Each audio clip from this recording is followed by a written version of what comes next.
Hello friends, नवीन ॲपमध्ये तुमचं सगळ्यांचं स्वागत आहे. तुमचंही बाळ खात नाही का? कमजोर वाटतं आहे का? आजारातून आत्ता नुकतंच उठलं आहे का? तर आज आपण बघणार आहोत फक्त 1 चमचा उपाय. हो, फक्त 1 चमच्यामुळे तुमच्या बाळाची इम्युनिटी वाढू शकते, मेंदूचा विकास झपाट्याने होऊ शकतो, वजन वाढण्यास मदत होऊ शकते, हाडे आणि दातही मजबूत होतात, रोगप्रतिकारशक्ती वाढते. आज आपण बघणार आहोत ड्रायफ्रूट पावडर.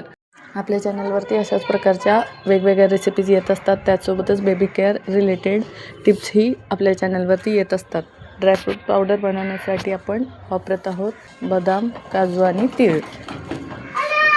हे तीनही पदार्थ बाळाची रोगप्रतिकारशक्ती मजबूत करण्यास मदत करतात. ह्या तिन्ही वस्तूंना व्यवस्थित भाजून घ्यायचं आहे. नंतर त्याची मिक्सरमधून बारीक पूड करायची आहे. जी पूड तुम्ही बाळाला पोळी खात असताना, चपाती खात असताना किंवा दुधातून देऊ शकता. अशा प्रकारच्या ड्रायफ्रूट पावडरमुळे बाळ सक्रिय आणि हुशारही होते. अशाच प्रकारच्या पॅरेंटिंग टिप्ससाठी नवीन आयकॉनला नक्की सबस्क्राईब करा.